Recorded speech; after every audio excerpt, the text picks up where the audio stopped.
وکیل دلالی کے قاتلوں کو گرفتار کرو، گرفتار کرو، عالمو جواب دو، خون کا حساب دو، عالمو جواب دو، خون کا حساب دو، وکیل کے قاتلوں کو گرفتار کرو، گرفتار کرو، وکیل کے قاتلوں کو گرفتار کرو، گرفتار کرو، وکیل دلالی کے قاتلوں کو گرفتار کرو، گرفتار کرو۔ کہتے ہیں کہ یہ ہمارے بچے کے ساتھ زیادتی ہوئی ہے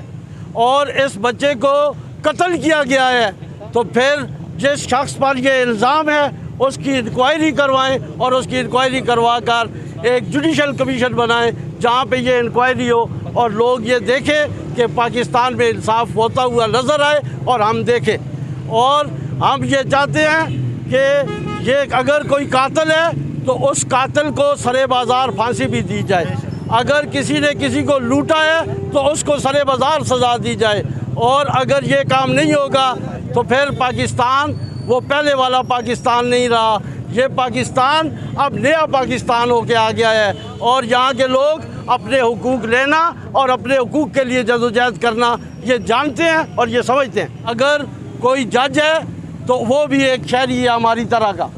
اس کے ساتھ بھی وہی قانون ہوگا جو ہمارے ساتھ برتاؤ کیا جائے گا، اس کے ساتھ بھی وہی رویہ رکھا جائے گا جو ہمارے ساتھ رکھا جائے گا۔ 8 جون 2022 کو میرے بیٹے شکیل احمد تنولی کو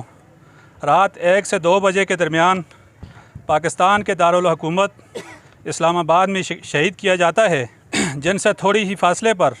پراڈو برنگ سفید LEJ ماڈل 17666 کھڑی ہوئی ہے۔ معلوم نہیں کہ آیا ان کو قتل کیا گیا ہے یا کہ ایکسیڈنٹ ہوا ہے۔ پولیس کے مطابق گاڑی LEJ 666 کسی بااثر شخص کی ہے، جو کہ اسلام آباد پولیس کو مکمل پریشرائز کر رہا ہے۔ آج 2 مہینے 14 دن ہو گئے ہیں FIR کیے ہوئے اور ابھی تک FIR پروسیڈ نہیں ہوئی۔ کیا ایک عام شہری کو انصاف نہیں مل سکتا؟ میں میڈیا کے توسط سے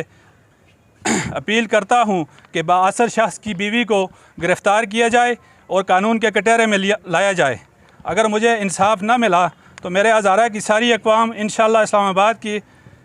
اسلام آباد سپریم کورٹ آف پاکستان کے باہر دھرنا دیں گی اور اس وقت تک واپس نہیں آئیں گی جب تک انصاف نہ ہوا۔ مزید معلوماتی ویڈیوز اور تازہ ترین اپڈیٹس کے لیے ہمیں YouTube پر سبسکرائب اور Facebook پر فالو کریں۔